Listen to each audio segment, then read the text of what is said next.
हर हर महादेव। आप सभी भक्तों का हमारे एक नए वीडियो पे फिर से स्वागत है। आज की वीडियो उन भक्तों के लिए 2025 महाकुंभ में आ रहे हैं और उनको बसंत पंचमी पर आकर शाही स्नान करना था। मतलब 2 से 3 तारीख के बीच उनको आना था या फिर उसके बाद में आना था। तो अभी की प्रयागराज में सिचुएशन कैसी, क्योंकि 29 तारीख को एक दुर्घटना हुई जिसके बाद से आप तरह तरह की रील्स, तरह तरह की वीडियो आप यूट्यूब पे, फेसबुक पे, इंस्टाग्राम पे देख रहे हैं। बहुत सारे जिसमें सही भी है और बहुत सारे अफवाहें भी फैलाई जा रही है। इसीलिए बहुत से भक्त डरे हुए हैं कि उनको महाकुंभ में जो मौनी अमावस्या के बाद बसंत पंचमी का स्नान, उस पर आना है या फिर नहीं आना है, पैदल कितना चलना पड़ेगा, व्यवस्थाएं मिल पाएंगी नहीं मिल पाएंगी, जो ट्रिप है वो कैंसिल करनी है या फिर नहीं करनी है। तो इसीलिए आज की वीडियो में आपको सारी जानकारी बिल्कुल सही सही देने वाला हूं कि आपको आगे क्या करना है, कैसे आना है, कहां रुकने को मिलेगा, खाने पीने की क्या व्यवस्थाएं होंगी और आपको स्नान करने को मिलेगा नहीं मिलेगा। ये सारी जानकारी आज आपको हमारे वीडियो के माध्यम से मिलने वाली है। तो वीडियो को आखिर तक देखिएगा क्योंकि वीडियो बहुत इंफॉर्मेटिव होने वाला है अगर आप महाकुंभ 2025 अब आने वाले हैं तो चलिए वीडियो को शुरू करते हैं। तो सबसे पहले बात करते हैं उन भक्तों के लिए जिन्होंने अपने रिजर्वेशन करा रखे हैं बसंत पंचमी और आने के लिए या फिर बसंत पंचमी के बाद आने के लिए। उनको भी आना चाहिए कि नहीं आना चाहिए। तो मैं आपको क्लियर कर दूं कि अब आप आराम से आ सकते हैं। लगभग सिचुएशन अंडर कंट्रोल हो चुकी है और अभी बसंत पंचमी में 3 दिन का टाइम है। तो जो बची खुची सिचुएशन थोड़ी सी गड़बड़ है वो भी आज शाम तक क्लियर हो जाएगी। तो इसीलिए आपको कहीं से भी परेशान नहीं होना है। आपने अगर जहां का भी टिकट कराया हो, जो कि मैंने पहले भी आपको बताया कि लगभग 9 रेलवे स्टेशन पे ट्रेन आपको लाके छोड़ रही है प्रयागराज में, फिर आपको वहां से त्रिवेणी संगम जाना होगा, जिनमें से Prayagraj junction, Subedarganj junction, Naini junction, Cheoki junction, Rambagh junction, Phaphamau, Jhusi, Prayag junction, Prayagraj Sangam. इनमें से जितने भी रेलवे स्टेशन है, अगर कहीं के लिए भी आपकी टिकट है तो आपको अब टिकट कैंसिल करने की कोई भी जरूरत नहीं। हाँ, जितने लोगों की टिकट प्रयागराज संगम के लिए हुई है उनको प्रयाग जंक्शन पे ही बाई ट्रेन उतरना पड़ेगा, फिर वहां से त्रिवेणी घाट संगम के लिए या फिर मेला क्षेत्र में जाना पड़ेगा। तो अब आपको टिकट कैंसिल करने की भाई बिल्कुल भी जरूरत नहीं। गवर्नमेंट बहुत तेजी से सारी चीज सुधारने में लगी हुई और लगभग बहुत सी चीजें अब सुधर भी गई हैं। आप जो बार बार इंस्टाग्राम पे रील देख रहे हैं आ रही ना, ये सारी रीलें 29 तारीख की हैं और कुछ रीलें जो हैं वो 30 तारीख की थी। ये सारी रीलें बार बार रिपोस्ट की जा रही हैं और आप लोग इनसे घबराने की कोई भी जरूरत नहीं। सिचुएशन अब अंडर कंट्रोल हो चुकी है। लगभग त्रिवेणी घाट पूरी तरीके से नीट एंड क्लीन हो चुका है और भक्तों की भीड़ भी अब कम हो चुकी है। गवर्नमेंट बहुत तेजी से मतलब इस चीज को कवर किया है और बहुत अच्छे तरीके से पूरा डेवलप करने के बाद जो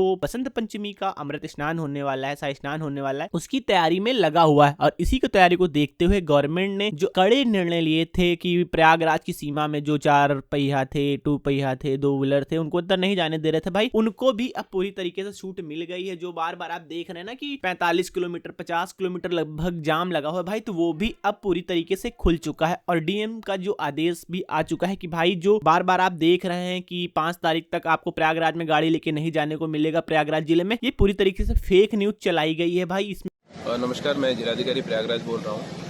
सोशल मीडिया पे एक न्यूज़ तेज़ी से वायरल हो रही है कि 4 तारीख तक के लिए प्रयागराज में वाहनों का प्रवेश प्रतिबंधित रहेगा। ये खबर पूरी तरह निराधार है। प्रयागराज कमिश्नरेट क्षेत्र में वाहनों का जो प्रवेश है वो डाइवर्जन की स्कीम्स मात्र पीक डे मौनी अमावस्या को देखते हुए लगाई गई थी।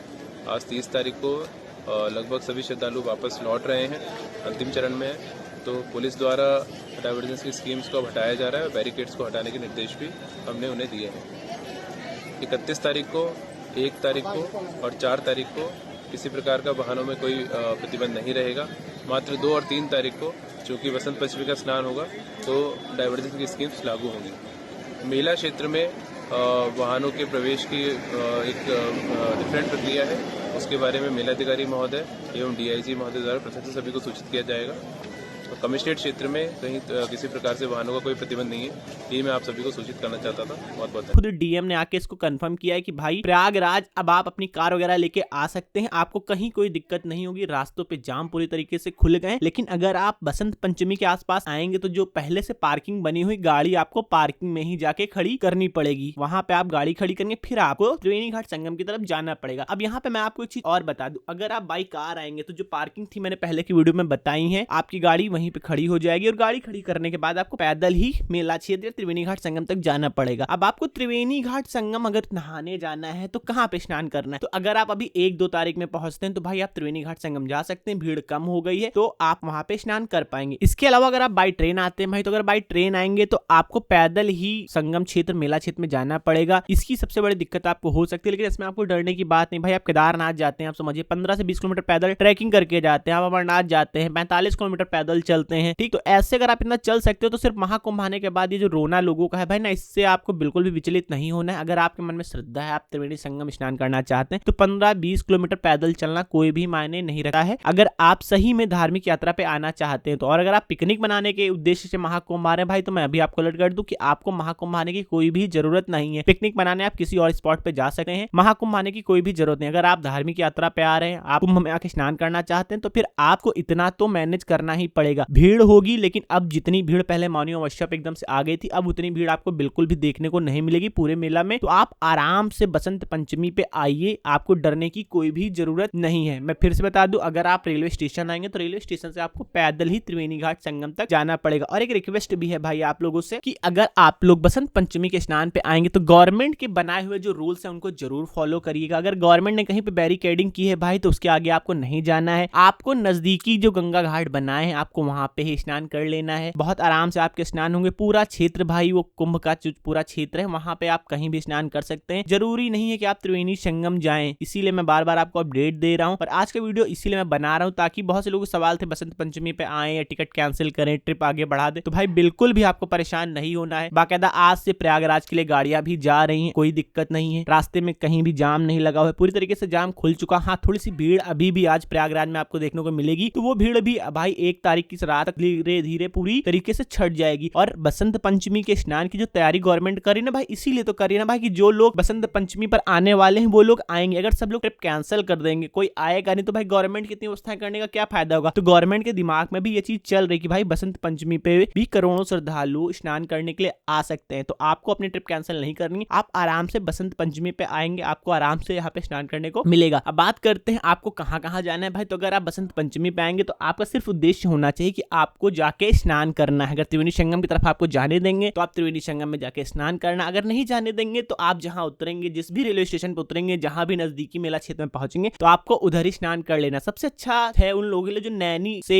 आते हैं, झूसी से आते हैं, तो उनके लिए सबसे अच्छा तरीका है कि वो अरेल घाट की तरफ ही चले जाएं। अरेल घाट की तरफ में भी बहुत सारे गंगा घाट बने हुए, नाव भी मिलती है त्रिवेणी संगम तक जाने के लिए। 250 रुपए लेते हैं, लेकिन कभी कभी भाई 500-700 रुपए भी ले लेते हैं। तो आप उधर जाके भी त्रिवेणी घाट संगम पे स्नान कर सकते हैं। अरेल घाट की तरफ आपको कम भीड़ देखने को मिलेगी, त्रिवेणी घाट संगम की तरफ आपको बहुत ज्यादा भीड़ देखने को मिलने वाली है। अगर रुकने की बात करें भाई, तो रुकने के लिए अब आप रूम वगैरह की बुकिंग कर सकते हैं। आप बसंत पंचमी पर अगर आ रहे हैं, अगर ऑनलाइन बुकिंग हो पा रही तो भाई आप ऑनलाइन बुकिंग कर लें। अगर आप ऑफलाइन तरीके से बुकिंग करना चाहते हैं तो वहां पहुंचने के बाद आप ऑफलाइन तरीके से बुकिंग कर लीजिएगा, कोई भी दिक्कत नहीं आने वाली है। मैं बार बार आपको बता रहा हूँ। हाँ, अभी बहुत से लोग इस बात पे भी एग्री नहीं करेंगे कि भाई सब कुछ सही हो चुका। बहुत से लोग आ जाएंगे बताने अभी सब कुछ सही नहीं हुआ भाई। तो जब तक मेला चलेगा भाई तब तक भीड़ होगी। आप सोच रहे हैं कि जब मेले में 10-15 लोग रहेंगे तब मैं यात्रा करूं, तो ऐसा तो नहीं हो सकता, क्योंकि मेला बहुत ही विशाल और बहुत ही विकराल तरीके से लगा है। और 144 साल बाद का जो ये प्रचार हुआ है ना भाई, इसकी वजह से और ज्यादा लोग मेले में पहुंच रहे हैं। तो इसीलिए इस चीज को आप बिल्कुल दिमाग से निकाल दीजिए। वो संयोग था कि दुर्घटना हुई, किस कारण हो भाई मुझे इसमें नहीं पड़ना है, लेकिन हाँ अब सिचुएशन अंडर कंट्रोल है, कहीं कोई दिक्कत नहीं है। आप आराम से बसंत पंचमी पर आके स्नान कर सकते हैं, आपको कहीं ज्यादा रोका भी नहीं जाएगा। बस सबसे बड़ा एक ही है कि आपको पैदल चलना पड़ेगा, और लगभग 15-20 किलोमीटर आप पैदल चल लेते हैं तो आप आराम से महाकुंभ में आके बसंत पंचमी पर भी स्नान कर सकते हैं। अखाड़े क्षेत्र जाने के लिए भाई पीपे वाले पुल भी 1-2 खोले जाएंगे, तो आप आराम से अखाड़े क्षेत्र वगैरह भी जा सकते हैं। बस जब से ये दिक्कत हुई तो गवर्नमेंट काफी सख्त हो गई है। नो व्हीकल्स जोन पूरे मेला क्षेत्र को घोषित कर दिया गया। मतलब जिस क्षेत्र में पूरा मेला लगा हुआ है वहां पे कोई कार और बाइक नहीं जा पाएगी। ऐसा नहीं है कि प्रयागराज कोई कार नहीं जा पाएगी, प्रयागराज कोई बाइक नहीं जा पाएगी, नहीं, पूरे मेला क्षेत्र में कोई भी कार कोई भी बाइक नहीं जा पाएगी। जो गवर्नमेंट का आदेश था भाई ये था, ना कि ये था कि प्रयागराज जिले में कोई कार नहीं जा पाएगी। तो इसका भी जो कंफ्यूजन कल रात में ही डीएम महोदय ने दूर कर दिया है। तो अगर आप महाकुंभ आ रहे हैं तो आप आराम से ही, आपको ट्रिप कैंसिल नहीं करनी, मैं बार बार कह रहा हूं। इसके अलावा अगर आपके साथ बूढ़े बुजुर्ग लोग आते हैं भाई, तो मैं जैसा हर वीडियो में बताता हूं, पर्ची आप उनके जेब में डाल दीजिए। बूढ़े बुजुर्गों के साथ में रहिए, अकेले उनको छोड़ने की कहीं भी गलती ना करें, क्योंकि मेला है, भीड़ बहुत होती है, थोड़ी बहुत दिक्कतों का सामना भी करना पड़ता है। इसके अलावा सारी व्यवस्थाएं मेले में फिर से आपको वही पुरानी व्यवस्थाएं देखने को मिलने वाली है जो अभी तक आराम से मिल रही थी। और दोस्तों अगर आप मेले में स्नान करने के बाद, नाइट स्टे करने के बाद दूसरे दिन घूमने जाना चाहते हैं, तो मैंने जितने सारे वीडियो में बताया है कि आप सबसे पहले जा सकते हैं लेटे हनुमान मंदिर, जो कि 4 तारीख तक बंद है भाई। तो 4 तारीख के बाद आपको दर्शन को मिलेगा। और उसके बाद अच्छे वट जा सकते हैं, नागवासकी मंदिर जा सकते हैं, आलोपी देवी जा सकते हैं, शंकर मंडपम मंदिर ही बना हुआ है तो आप वहां भी जा सकते हैं, जो कि हमेशा खुला रहता है, उसको बंद नहीं किया जाता, सिर्फ लेटे हनुमान जी मंदिर बंद कर दिया जाता है। तो आई होप ये वीडियो आपके लिए काफी इन्फॉर्मेटिव होने वाला है, क्योंकि रीले देख देख के भाई आप बहुत डर रहे थे, अब बहुत लोगों ने अपनी ट्रिप भी कैंसिल की है। तो जितने भी लोग बाई ट्रेन नारे में आप क्लियर कर दूं, उनको कहीं से भी अपनी ट्रिप कैंसिल करने की कोई भी जरूरत नहीं। ट्रेनों में अगर भीड़ है भाई तो थोड़े सा मैनेज आपको करना पड़ेगा, बस बाकी कहीं कोई दिक्कतों का आपको सामना नहीं करना पड़ेगा। इसके अलावा मैं 1 और 2 तारीख को प्रयागराज पहुंच के आपको सारे लाइव अपडेट भी दे दूंगा कि